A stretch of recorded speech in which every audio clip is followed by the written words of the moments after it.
Hello students, हाय सभी को, राधे राधे। मैं डॉक्टर सुनीता गुप्ता आज आपको क्लास 10th साइंस और क्लास 11th बायोलॉजी, ठीक है, क्लास 10th का चैप्टर 5 है, जिसमें आपको आज हम ह्यूमन डाइजेस्टिव सिस्टम के बारे में पढ़ाने जा रहे हैं। Digestive system in human being, ठीक है। सभी लोग बहुत ध्यान से सुनेंगे। सबसे पहले हम देखेंगे डाइजेशन क्या है। डाइजेशन का मतलब होता है पाचन। पाचन तो डाइजेशन और पाचन किसे कहते हैं? जब हम अपने भोजन को मुंह में रखते हैं। भोजन क्या होता है? एक जटिल पदार्थ है ना, एक जटिल भोज्य पदार्थ है। तो भोजन को जब हम अपने मुंह में रखते हैं तो मुंह में रखने से ही हमारा क्या होता है? पाचन की क्रिया प्रारंभ हो जाती है। तो मुंह में भोजन लेने से हमारे शरीर में जो भोजन का जटिल पदार्थ होता है उसको जीभ में रखते ही पाचन चालू हो जाता है, और कठिन सब्सटेंस जो स्ट्रॉन्ग होता है, जटिल मटेरियल होता है ना, कॉम्प्लेक्स सब्सटेंस होता है, उसको सिंपल सब्सटेंस में ब्रेक डाउन करने की प्रक्रिया स्टार्ट हो जाती है। इसी को डाइजेशन कहते हैं, है ना। हमने क्या कहा? कॉम्प्लेक्स फूड मटेरियल क्या हो जाएगा यहाँ पे? Digestion is the process that breaks down the food into simple substance so that they can move into the blood is called digestion. खाना को हम जैसे ही अपने मुंह में लेते हैं तो कॉम्प्लेक्स सब्सटेंस ब्रेक डाउन करके सिंपलर सब्सटेंस में चेंज होना स्टार्ट हो जाता है, और धीरे धीरे हमारे बॉडी के अंदर जाके ये पूरी तरह से क्या होता है? डाइजेस्ट होना स्टार्ट हो जाता है और हमारे ब्लड में मिक्स हो जाएगा। इसी प्रोसेस को डाइजेशन कहते हैं। अब हम देखेंगे digestive system in human being. Digestion हमने क्या बताया? पाचन मतलब क्या होता है? कठिन जटिल पदार्थ को सरल पदार्थ में तोड़ने की जो प्रक्रिया है, और तोड़ने के बाद उसको ब्लड में मिक्स करने की प्रक्रिया को डाइजेशन, पाचन कहते हैं। Digestive system in human being. Digestive system जो ह्यूमन बीइंग का होता है उसमें दो भागों में बांटा जाता है। एक होता है एलिमेंट्री कैनाल और दूसरा होता है डाइजेस्टिव ग्लैंड। तो डाइजेस्टिव सिस्टम ह्यूमन बीइंग कहाँ से कहाँ तक होगा? ये हमारा माउथ से लेकर एनस तक जाता है। कहाँ तक जाता है? माउथ से लेकर एनस तक डाइजेस्टिव सिस्टम जाएगा। इस तरह से जैसे हम डायग्राम बनाएंगे तो ये नाक है, ये मुंह है, चिन है और ये बॉडी है। यहाँ से बक्कल कैविटी हो गई है, ये यहाँ पर ईसोफेगस है, ये यहाँ स्टोमक बन गया है, ये बन गई है यहाँ पर ड्यूडेनम, ये बन गया है पेनक्रियास, और ये बन गया है स्मॉल इंटेस्टाइन, और स्मॉल इंटेस्टाइन खुलेगी लार्ज इंटेस्टाइन में,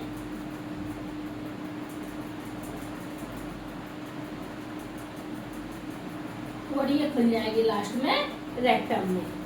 यहाँ पर क्या होता है? यहाँ पर होता है गॉल ब्लैडर, ये होता है यहाँ पर लिवर, है ना। तो ये बन गया है ह्यूमन डाइजेस्टिव सिस्टम, ठीक है। क्या क्या आ गया है इसमें? सबसे पहले यहाँ पे माउथ आएगा। माउथ के दो भाग होते हैं, एक होता है बक्कल के माउथ के दो भाग होते हैं, एक टंग होता है और एक टीथ होता है। तो अभी हम यहाँ पे देखेंगे सबसे पहले माउथ। तो एलिमेंट्री कैनाल जो है, इसमें पहला पार्ट हम जो एलिमेंट्री कैनाल है, ये पूरी की पूरी यहाँ से माउथ से लेकर और एनस तक जाती है। ये माउथ से लेकर एनस तक जो लंबी ट्यूब है इसी को एलिमेंट्री कैनाल कहते हैं। It is a long tube. कितनी होती है? अप्रोक्सीमेटली 7 to 8 सेंटीमीटर तक होती है ना। It is an internal interior mouth to posterior anus. Mouth से लेके पीछे एनस तक जाएगी। The major portion of alimentary canal are. Alimentary canal में कौन कौन से भाग हैं? तो यह माउथ है, फिर फेरिंग्स है, oesophagus, stomach, pancreas, large intestine, small intestine, anus और गॉल ब्लैडर। ठीक है, गॉल ब्लैडर। अब देखेंगे सबसे पहले माउथ। तो माउथ हेड डालेंगे, इसमें लिखेंगे first part of the digestive system. हम मुंह में खाना रखेंगे, ये फर्स्ट पार्ट है, first part of the digestive system. पाचन का ये पहला भाग माउथ से स्टार्ट होता है। The process of digestion start in the mouth. और माउथ से ही भोजन की पचाने की प्रक्रिया स्टार्ट हो जाती है। आया समझ में सभी को? माउथ में ही भोजन को पकाने की प्रक्रिया प्रारंभ हो जाती है। अभी हमने देखा था माउथ, अब हम देखेंगे यहाँ पर टंग। माउथ के एलिमेंट्री कैनाल में सबसे पहला पार्ट पढ़ रहे थे माउथ। माउथ के दो पार्ट होते हैं। माउथ के कितने पार्ट होते हैं? दो पार्ट होते हैं। Mouth is mainly two major parts. पहला होता है टंग और दूसरा होता है टीथ। पहला होता है टंग और दूसरा होता है टीथ। अब हम यहाँ पर टंग के बारे में पढ़ेंगे। टंग को कहते हैं जीभ। जीभ पिंक कलर की होती है। कैसी होती है? पिंक कलर की होती है ना। और ये पूरी की पूरी जीभ हमारी मसल्स से मिलके बनी होती है। कैसी बनी होती है? मसल्स की बनी होती है। और ये हमारा मुंह की गुहा है, जो इसको कहते हैं बक्कल कैविटी। क्या कहते हैं? Buccal cavity. तो ये जो मुख गुहा होती है, इस तरह से ये जो मुख गुहा होती है, ये माउथ है, लिप्स है। और ये जो मुख गुहा है, ये पीछे की साइड इस तरह से खुली रहती है, इस तरह से, है ना। तो ये जो मुख गुहा है, इस मुख गुहा को क्या कहते हैं? Buccal cavity. और इसी बक्कल कैविटी में ऊपर की जो पर टीथ और नीचे के जो पर क्या होते हैं? टीथ होते हैं। और बीच में एक ग्लोटिस से क्या लगी होती है? टंग लगी होती है। तो ये टीथ हो गए हैं और ये क्या है? टंग। ये है टंग। तो माउथ के दो पार्ट होते हैं। माउथ बक्कल कैविटी में खुला, यहाँ पर दो भाग हैं, टीथ है और टंग है। अब हम टंग को देख रहे थे, तो टंग हमारी हड्डियां नहीं होती है, इसमें मस्कुलर होती है, पिंक होती है। कैसी दिखाई देती है? पिंक कलर की दिखाई देती है। और इस पर सेवरल टेस्ट बर्ड प्रेजेंट होती है। टंग हमारे फूड मटेरियल को मिक्स करने में भी काम आता है। और हम टंग की मदद से ही क्या बोल पाते हैं? स्पीच कर पाते हैं, साउंड निकाल पाते हैं। हम छोटा बड़ा जब छोटे में सीखते हैं तो हमें सिखाया जाता है ना, तालू वाले शब्द हैं, कंठ वाले शब्द हैं, दांत से टच होने वाले शब्द हैं। जीभ जब दांत पर टच करे, तो जो टंग होती है, जिसकी टंग काट दी जाती है, वह बोल नहीं पाती। जिसकी टंग काट देते हैं वह लोग बोल नहीं पाते हैं। तो टंग स्पीच को प्रोड्यूस करने का काम करती है। तो टंग क्या काम करती है? चार चीजें हमें टंग में ध्यान रखना है। पिंक कलर की होती है। It is highly muscular sensory organ present at the floor of buccal cavity. Buccal cavity के फ्लोर पर जो लेटी हुई इस तरह से पाई जाती है, उसको टंग कहते हैं। It bear several taste buds. इसमें टेस्ट बर्ड होती हैं। जैसे हम टंग का डायग्राम बनाएंगे तो इस तरह से टंग का डायग्राम होता है। ये टंग है और इसमें ऊपर साइड बड़ी बड़ी टेस्ट बर्ड है। इस तरह से साइड में बर्ड होती है और नीचे साइड बर्ड होती है। ठीक है। तो ये ऊपर की जो बर्ड होती है, ये बिटर होती है। कैसी होती है? बिटर होती है। साइड में जो बर्ड्स होती हैं, ये सॉल्टी होती है। कैसी होती है? सॉल्ट होती है। और बीच में जो टेस्ट बर्ड होती है ना, बीच में जो टेस्ट बर्ड होती है, ये सोर होती है। साइड वाली सोर होती है। और बीच में ये जो टेस्ट बर्ड होती है, ये सॉल्टी होती है। और आगे की जो टेस्ट बर्ड होती है, ये टेस्ट बर्ड स्वीट होती है, मीठी होती है। तो टंग में चार तरह की टेस्ट बर्ड पाई जाती है। सबसे पीछे की ओर अगर टंग को निकाल के देखा जाए तो ये बिटर होती है। साइड में जो दिखाई देती हैं, ये सोर होती हैं। और बीच वाली सॉल्ट होती हैं, और सबसे आगे की ओर जो प्रेजेंट होती हैं ये स्वीट होती हैं। तो टंग में 4 प्रकार की टेस्ट बर्ड प्रेजेंट होती हैं। ये टंग का डायग्राम है, इसको अच्छे से ड्रॉ कर लेना। और टंग स्पीच बोलने में मदद करती है। It also helpful in producing speech. सभी को समझ में आ रहा है? अच्छे से राइट डाउन करते जाइए इसको और डायग्राम भी बना लीजिए। अभी हमने पढ़ा था ह्यूमन की माउथ में टंग के बारे में। अब हम क्या देख रहे हैं? टीथ। एलिमेंट्री कैनाल में जो टीथ है ना, ये माउथ पार्ट था। एलिमेंट्री कैनाल के माउथ पार्ट में अब हम क्या देख रहे हैं? टीथ देख रहे हैं। दूसरा पार्ट है टीथ, दांत कहते हैं। बक्कल कैविटी में अपर जॉ और लोअर जॉ के नीचे टीथ पाए जाते हैं। सभी को समझ में आ रहा बेटा? अपर जॉ और लोअर जॉ पर टीथ पाए जाते हैं, है ना। और जो टीथ होते हैं ये हमारे अपर जॉ और लोअर जॉ में 21 23 गुणा 2 बराबर 16/16 इक्वल टू 32 टीथ। तो टोटल टीथ कितने होते हैं? 32 टीथ होते हैं एक अडल्ट के अंदर। और यदि मिल्क टीथ की बात की जाए तो जो मिल्क टीथ होते हैं ये 20 होते हैं। कितने होते हैं? 20। बच्चा जब 10 से 11 साल तक का रहता है तब उसके अंदर 20 टीथ होते हैं। मतलब 6-7 साल तक 20 टीथ होते हैं, फिर गिरना चालू हो जाते हैं, फिर आना चालू हो जाते हैं। यानी 10-11 साल में बच्चे के टीथ सभी आना चालू हो जाते हैं और 16-17 साल तक सभी टीथ निकलना स्टार्ट हो जाते हैं। तो बच्चे में मिल्क टीथ जो दूध के दांत होते हैं, जब बच्चा दूध पीता है तो 20 होते हैं और ये 8-10 साल तक रहते हैं। उसके बाद परमानेंट टीथ आते हैं और परमानेंट टीथ जो हैं वो 32 होते हैं। परमानेंट टीथ कितने होते हैं? परमानेंट टीथ 32 होते हैं। इसका फॉर्मूला होता है अपर जो, ये ऊपर लिखा हुआ है अपर जो और ये नीचे लिखा हुआ है लोअर जो। आ रही है बात समझ में? अपर जो और लोअर जो। ऊपर दो दांत होंगे इंसीजर। ह्यूमन में 4 तरह की टीथ पाए जाते हैं। Human inside the buccal cavity teeth are present on the lower and upper jaw. ऊपर और नीचे के जॉ में 4 टीथ होते हैं। मैमल और अदर ह्यूमन बीइंग में 4 टाइप के टीथ प्रेजेंट होते हैं। नंबर 1 इंसीजर, दूसरा कैनायन, तीसरा प्रीमोलर और चौथा मोलर।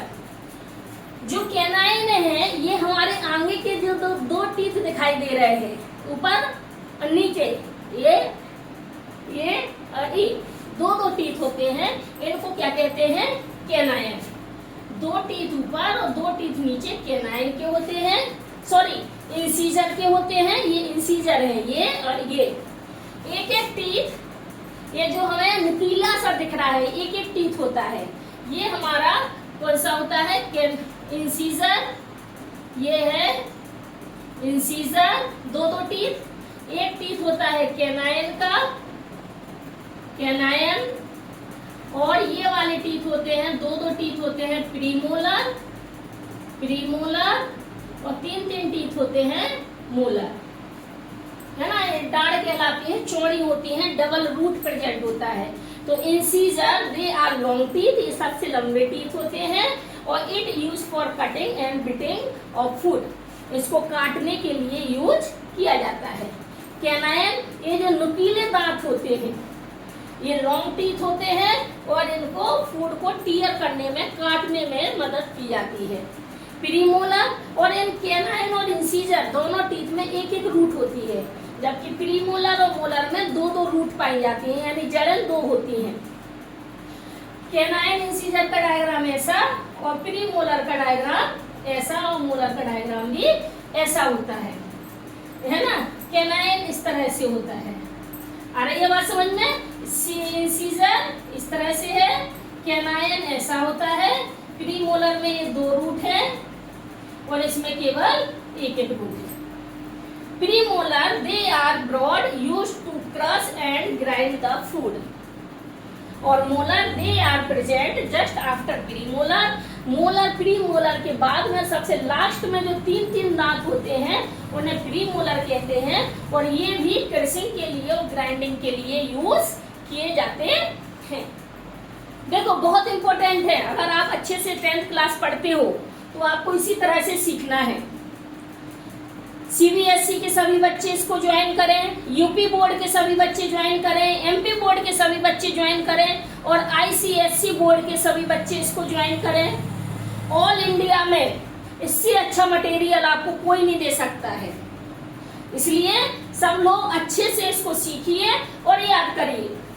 फॉर्मूला होता है 21, 23, 21, 23 अपर चौपर होते हैं, लोअर चौपर होते हैं।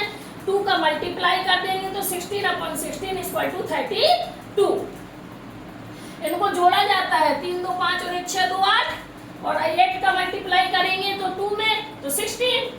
यहाँ पे 3 2 5 6 2 7 8 और 8 दूनी 16 और 16 दोनों को जोड़ देंगे तो 32। अपर जो और लोअर जो में 32 होते हैं। 4 प्रकार के दांत होते हैं, इंसीजर, कैनाइन, प्रीमोलर और मोलर। आगे के जो दांत होते हैं इनको इंसीजर कहते हैं। किनारे पर एक जगह इनके बगल में जो नुकीला सा दांत होता है इसको कैनाइन कहते हैं। पीछे के दांत प्रीमोलर और मोलर कहलाते हैं। क्लियर हो गया? संख्या क्लियर हो गई है? इसका अच्छे से राइट डाउन कर लीजिए सब लोग, फिर हम इसे साफ कर रहे हैं।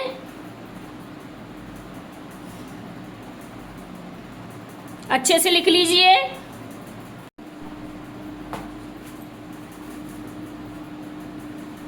अभी हमने पढ़ा था माउथ। माउथ में पढ़े थे हमने 2 पार्ट्स, टंग और टीथ। अब हम देख रहे हैं माउथ के बाद दूसरा भाग होता है एलिमेंट्री कैनाल का, फेरिंग्स। क्या होता है? फेरिंग्स। ये माउथ है, माउथ में टीथ थे और टंग थी। टीथ और टंग के बाद अब हम क्या देखेंगे? यहाँ पर फेरिंग्स देखेंगे। तो pharynx small funnel shaped chamber behind into the oral cavity. हमारा जो मुंह है, मुंह और ईसोफेगस के बीच में एक छोटा सा चैम्बर होता है जिसे फेरिंग्स कहते हैं। ओरल कैविटी और ईसोफेगस के बीच में एक छोटा सा चैम्बर होता है जिसे फेरिंग्स कहते हैं, और दोनों को जोड़ने का काम करता है। आगे का भाग, ये वाला जो भाग है इसको क्या कहेंगे? ईसोफेगस। ये आ जाएगा ईसोफेगस। अब हमें ईसोफेगस के बारे में पढ़ना है ना? ये फेरिंग्स था, ईसोफेगस। तो जैसे हम यहाँ पे आएंगे, ये ईसोफेगस है, यहाँ पर जैसे ही हम यहाँ तक आएंगे, ईसोफेगस में आएंगे, तो ईसोफेगस एक थिन ट्यूब, मस्कुलर ट्यूब होती है। थिन होती है, पतली होती है, मसल्स की ट्यूब होती है। इसमें क्रमानुकुंचन गति प्रेजेंट होती है। इसी के कारण भोजन नीचे की ओर, फूड मटेरियल नीचे की ओर स्टोमक में पहुंच जाता है। तो जो ईसोफेगस होती है ये लॉन्ग मस्कुलर ट्यूब है और लीड इनटू स्टोमक, और ये कहाँ ले जाती है? फेरिंग्स और स्टोमक को जोड़ने का काम करती है। भोजन को, हम फूड मटेरियल को ईसोफेगस से स्टोमक में ले जाते हैं, और ईसोफेगस में क्रमानुकुंचन गति पाई जाती है, मूवमेंट पाया जाता है, जिससे भोजन नीचे की ओर चला जाता है, और इसमें भोजन जब होता है तो इसे कायम कहते हैं। अब देखेंगे स्टोमक। तो ये वाला जो भाग है इसको क्या कहते हैं? स्टोमक कहते हैं। स्टोमक इस तरह से स्ट्रक्चर होती है, ऐसा। तो ये कैसा दिख रहा है हमें? जे शेप्ड। कैसा होता है ये? जे शेप्ड होता है। जे शेप्ड स्ट्रक्चर होती है स्टोमक की। और स्टोमक एक्चुअल में इसमें एंडोक्राइन और एक्सोक्राइन दोनों तरह की ग्लैंड की जैसे काम करता है ये, है ना? यहाँ से फूड मटेरियल आएगा, और इसमें 2 तरह के जूस होते हैं। एक गैस्ट्रिक जूस होता है और एक HCl एसिड होता है। क्या होता है? गैस्ट्रिक जूस, और इसी के अंदर होता है HCl हाइड्रोक्लोरिक एसिड, है ना? तो जो स्टोमक है, stomach delicate J shaped part, it serve as storehouse of food. और ये जो स्टोमक होता है इसमें 5-6 घंटे तक फूड रहता है, इसलिए इसको स्टोर हाउस ऑफ फूड भी कहते हैं। और partially digestion take place through the gastric gland. और जो गैस्ट्रिक ग्लैंड होती है इसके द्वारा कार्बोहाइड्रेट का, फैट का और प्रोटीन का क्या किया जाता है, डाइजेशन किया जाता है। किस किस का, कार्बोहाइड्रेट, प्रोटीन और फैट का पार्शियली डाइजेशन यहाँ पर स्टोमक में कर लिया जाता है। जे शेप स्ट्रक्चर होती है, गैस्ट्रिक जूस और HCl हाइड्रोक्लोरिक एसिड प्रेजेंट होता है, जिसके कारण फूड मटेरियल को एसिडिक नेचर में चेंज कर दिया जाता है। किसमें चेंज कर दिया जाता है, एसिडिक नेचर में चेंज कर दिया जाता है। और ये एक जे शेप स्ट्रक्चर होती है, समझ रहे हो, दो चीजें होती हैं, गैस्ट्रिक ग्लैंड भी होती है और हाइड्रोक्लोरिक एसिड होता है। हाइड्रोक्लोरिक एसिड फूड को क्या करता है, एसिडिक बना देता है। गैस्ट्रिक जूस कार्बोहाइड्रेट, प्रोटीन और फैट को क्या करता है, पार्शियली डाइजेशन कर देता है।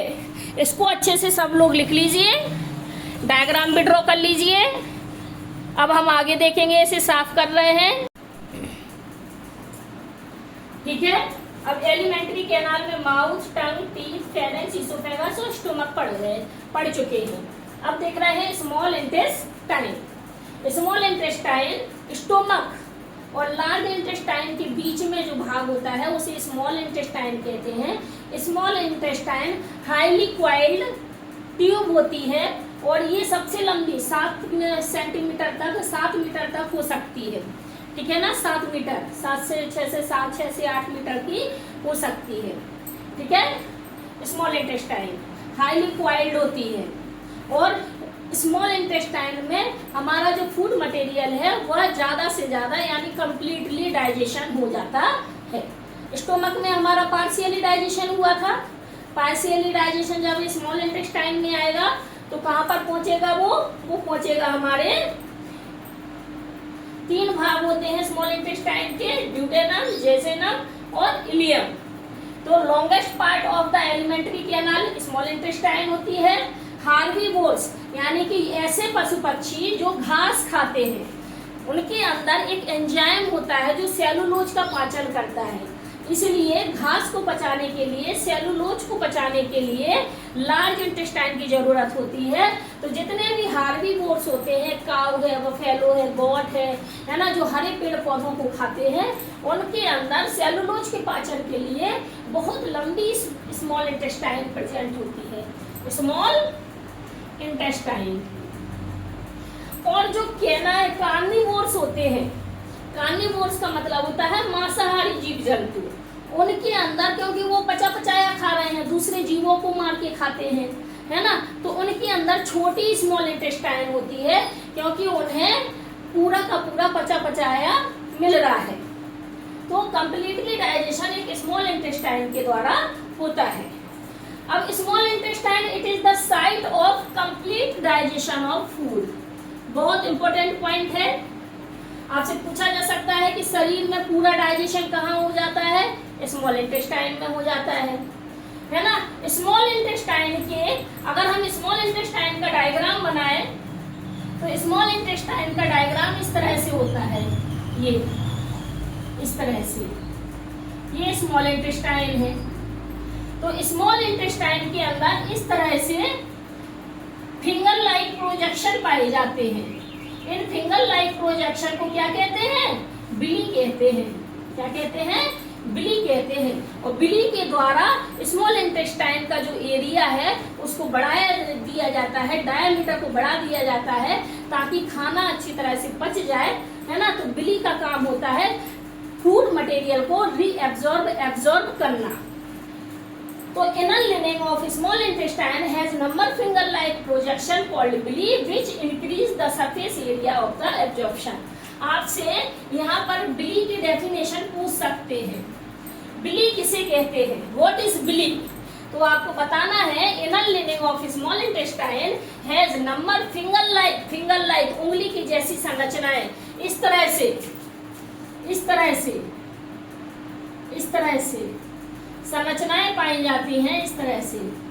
इनको क्या कहते हैं, इनको बिली कहते हैं, फिंगर लाइक प्रोजेक्शन। और ये क्या करती है, जो सरफेस एब्जॉर्प्शन का सरफेस एरिया बढ़ा देती है, स्मॉल इंटेस्टाइन का सरफेस एरिया बढ़ा देती है। स्मॉल इंटेस्टाइन के 3 भाग होते हैं। पहला भाग होता है ड्यूडेनम, दूसरा होता है जेजेनम, और तीसरा होता है इलियम। जो ड्यूडेनम वाला भाग होता है, ये ड्यूडेनम वाला भाग, ये ड्यूडेनम भाग है ना, ये ड्यूडेनम है।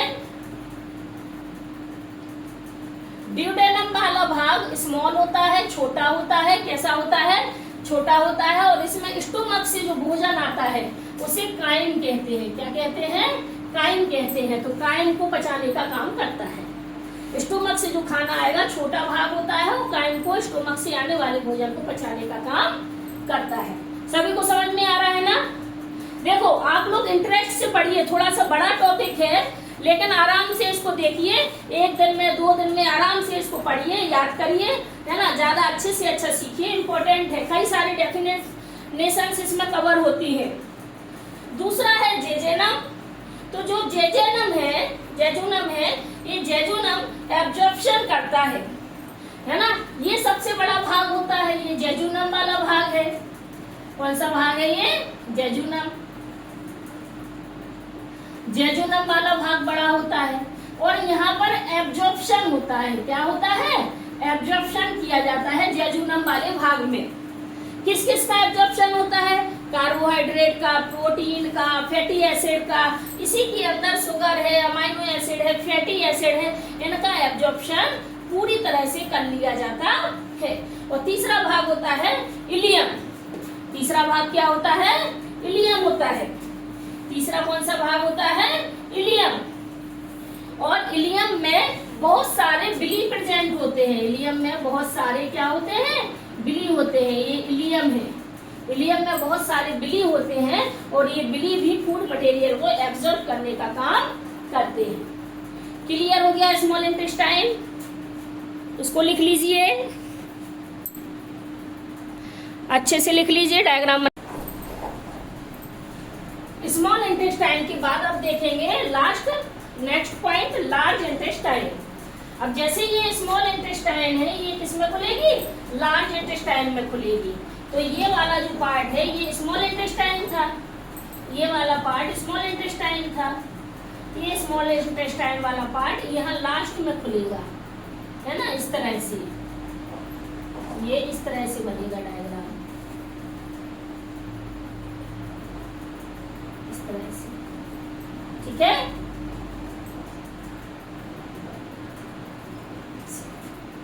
ना। तो ये लार्ज इंटेस्टाइन है। ये large intestine shorter than the small intestine. Small intestine से छोटी होती है। कितनी होती है? 1.5 मीटर की होती है ना। 1.5 मीटर होती है, जबकि स्मॉल इंटेस्टाइन कितनी थी हमारी? 7 मीटर की थी, है ना। 7 मीटर की थी। स्टोमक जे शेप्ड स्ट्रक्चर था, जे शेप्ड। ठीक है। और कुछ है ना। ये लार्ज इंटेस्टाइन 1.5 मीटर की होती है करीब। और इसके जो लार्ज इंटेस्टाइन होती है, इसको लार्ज इसलिए कहा जाता है क्योंकि इसका डायामीटर ज्यादा। ये देखिए आप, स्मॉल इंटेस्टाइन पतली पतली है, लार्ज इंटेस्टाइन ज्यादा चौड़ी है। तो इसका जो डायामीटर है, ये डायामीटर बड़ा होता है, इसलिए इसको लार्ज इंटेस्टाइन कहते हैं। और लार्ज इंटेस्टाइन जो अनडाइजेस्टिव फूड होता है उसको स्टोर करने का काम करता है ना। ठीक है ना। लार्ज इंटेस्टाइन छोटा होता है और इसको करने का काम करता है। यहाँ पर एक बर्नी फॉर्म अपेंडिक्स में खुलता है। बर्नी फॉर्म अपेंडिक्स, ये स्टार्टिंग का जो भाग होता है, इसको क्या कहते हैं? यहाँ पर सीकम कहते हैं। सीकम। लार्ज इंटेस्टाइन का पहला भाग सीकम कहलाता है, जहाँ भोजन जाता है, अपच अनडाइजेस्टिव फूड जाता है। और ये अगला भाग कहलाता है कॉलन। कॉलन लंबा भाग होता है सबसे ज्यादा। और लास्ट वाला ये कहलाता है रेक्टम। अब हम रेक्टम देखेंगे। तो रेक्टम में लास्ट पॉइंट होता है लार्ज इंटेस्टाइन का। और यहाँ पर कुछ समय के लिए जो फीकल मैटर होता है, टेम्पोरली यहाँ स्टोर कर लिया जाता है। और बाद में इसको एंड पॉइंट होता है एनस। ये क्या है? And point anus. एनस से इसको जो वेस्ट मटेरियल होता है, अनडाइजेस्टिव फूड होता है, उसको पूरी तरह निकाल दिया जाता है। रेक्टम में वाटर को रीअब्सॉर्ब किया जाता है, वाटर को, है ना, वाटर एब्जॉर्ब करने का काम भी करता है। रेक्टम जो है वो वाटर को एब्जॉर्ब करने का काम करता है, कॉलन भी वाटर को एब्जॉर्ब करने का काम करता है, लेकिन डाइजेशन हमारा जो फूड मटेरियल का है वो स्मॉल इंटेस्टाइन में पूरा हो जाता है। ये कंप्लीट आपका ह्यूमन डाइजेस्टिव सिस्टम हो गया है। यदि आपको हमारा चैनल अच्छा लगता है तो BC classes doctor Sunita Gupta को ज्वाइन करिए, लाइक करिए, सब्सक्राइब करना बिल्कुल मत भूलिए। हम बड़ी मेहनत से आपके लिए वीडियो लाते हैं, कंटेंट लाते हैं, एक लाइक तो बनता ही है प्लीज। अच्छे से सब लोग स्क्रीनशॉट ले लीजिए, पूरा लिख लीजिए, डायग्राम भी सीख लेना।